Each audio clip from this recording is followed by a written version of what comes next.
So today we have part two of considerations before becoming a private money lender. So in part one, we really talked more about prefacing like how you're going to position your private lending and how you're going to just have those initial discussions with potential borrowers. Today we're going to discuss more on the guidelines of once you found a deal that you want to lend on, you trust the person, and how to have guidelines basically to make sure that it gets enforced the way that it should be. So the first thing, and this should be blatantly obvious, by habit, it happens so often where people discuss a number of things, and then what happens on paper doesn't match what they say, and then they don't add it in before closing, and that is everything that is agreed to is be enforced in writing. One of the things I noticed is that like a lot of times we'll discuss like what LTV we're gonna have, what fees we're gonna have, when they're gonna pay me and what the fee is if they don't pay me on that time and how frequent that's gonna be.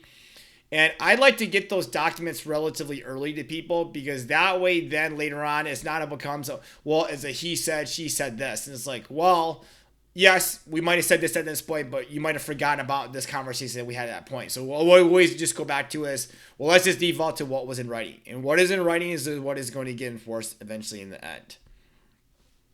Now that kind of ties into number two, which is basically set a deadline. So we talked about, everything being in writing. When I do my lending, one of the things that kind of is a trademark of our company is I have probably the highest prepayment penalty, or not prepayment penalties, payment penalties if you miss your deadline. So on average, I charge clients 1 point for every week. And amazingly, when you tell somebody like, hey, how long do you need to borrow the money for? They're like 6 months. I'm like, okay, well, I charge 1 point for every week that you're late. So are you sure that your timeline is 6 months?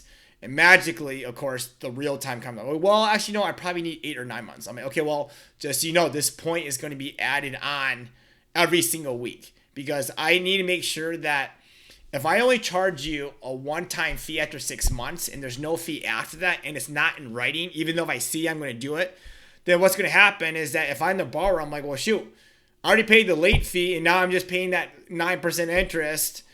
I'm not going to pay that person back then. I'm just going to make them foreclose on me then or because they've already like charged me the fee. There's no other incentive for me now to pay it earlier now because there's no more fees ongoing. So that's one thing that I would say is that you have to set deadlines for when these need to happen. And the second thing too as well is you need to have set deadlines for performance and acceptance. I learned this the hard way, but perception and reality are always two different things, especially when it comes to social media. I committed to loan to somebody on a deal that they thought were going to close relatively quickly. And then I think it was like 6 months later, they came back to me and was like, hey, I'm ready to lend this deal. I'm like, well, I can't offer those terms anymore. Markets change, rates have changed. And quite simply, like you didn't give me any indication that you were going to go for me about lending that hot entire time we fill out. So they felt to be dishonest. They got mad because they ended up losing the deal because of me. When in reality, it was like, listen, like I still offered to lend on the deal, but I can't do on the same terms. If the bank is lending money at like 5% or 6%, I can't turn around and lend it only at 7 or 8%, especially for a rising interest rate environment, because then essentially I'm lending it cheaper than what conventional is. And that ties into our third one. Remember that private money is always cheaper than a bank in most cases. It just doesn't seem like on the surface. So let's just use like a basic example. So if I charge 3 points and 12% interest, let's say the purchase price is $120,000. I'm lending at, let's say, $88,000. And this is actually a real life example that I'm using here. If I charge 3 points on $100,000 loans, that's $3,000.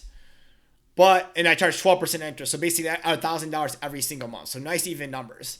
$3,000, when you think about it as points and fees, is really not that bad. So this is actually $88,000 loan that I actually did. And that's what kind of got me into lending. But these are all the charges I got charged. I got charged $2,000 origination charge, $412 for prepaid interest, tax service $1,750, flood certification $950, and I'm nowhere near a body of water.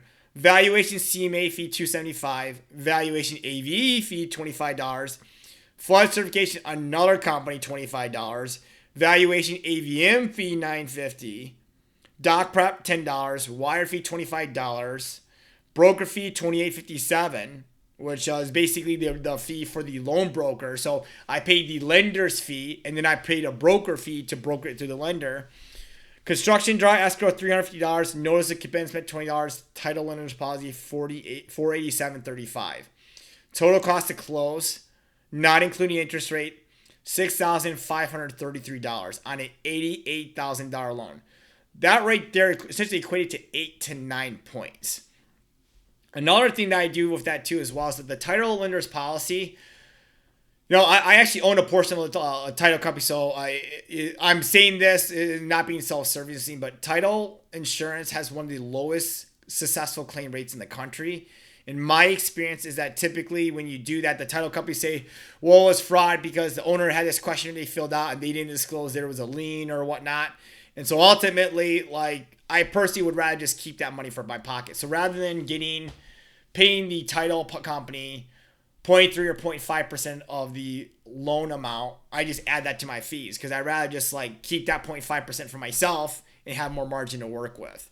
So you knowing these things will also allow you to communicate to borrowers, because when I tell somebody I'm 3 points and 12%, 3 points and 15% interest, people are like, wow, that's expensive. I'm like, well, the bank charges 1 to 2 points, but then they might charge it as many line items, so it doesn't look like it is. But when you really add it on, like this loan, for example, I did. It was one of my only hard money loans I really ever did before I realized that, wow, I should just get into lending, is that, that was 8-9 points right there.